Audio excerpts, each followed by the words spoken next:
Doctor Ravindra पाटीलांच्या अनेक केसेसपैकी सौ गायत्री पाटील ही एक फार वेगळी अनोखी केस। गायत्रीताईंचे छोटेसे कुटुंब आहे।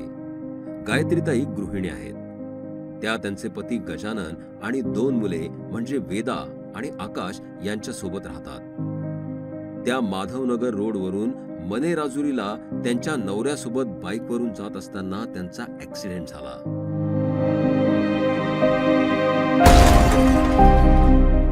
मेंदूत रक्तस्राव झाला होता। त्यावेळी तिची परिस्थिती खूप गंभीर होती।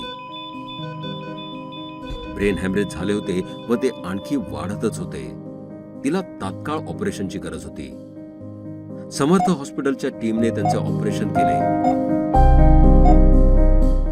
ऑपरेशन नंतर ती वाचली खरी, पण बोलणं नाही आणि उजवी बाजू अकार्यशील। पण तरी विशेष गोष्ट म्हणजे तिच्या चेहऱ्यावरचं हास्य मात्र कधी कमी झालं नाही।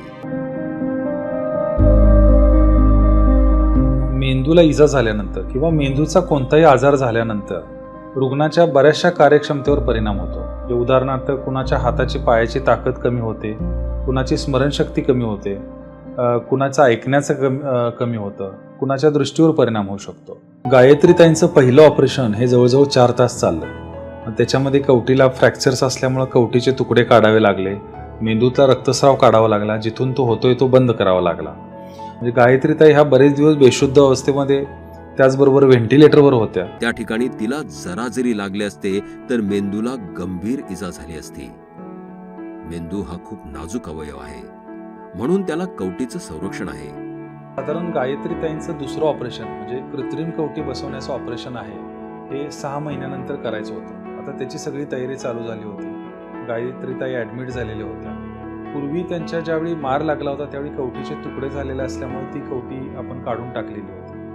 आता दुसऱ्यांदा ज्यावेळी त्या ॲडमिट झाल्या त्यावेळी मात्र गायत्रीताईंच्या एकंदर बिहेवियरमध्ये मी बघितलं तर गायत्रीताई म्हणजे एकदम फुल पॉझिटिव्हिटी। एका पायावर आणि काठीचा आधार घेऊन किंवा कुणाचा तरी आधार घेऊन त्या चालत होत्या। मम्मी म्हणजे सतत हसत राहणारी बाई, सतत हसत कोणतंही काही झालं तरी नेहमी हसत राहायचं, हाच तिचा स्वभाव। आणि हाच एवढा मोठा ॲक्सिडेंट झाला तरी याच तिच्या स्वभावामुळे तिला लवकर रिकवर व्हायला मदत झाली।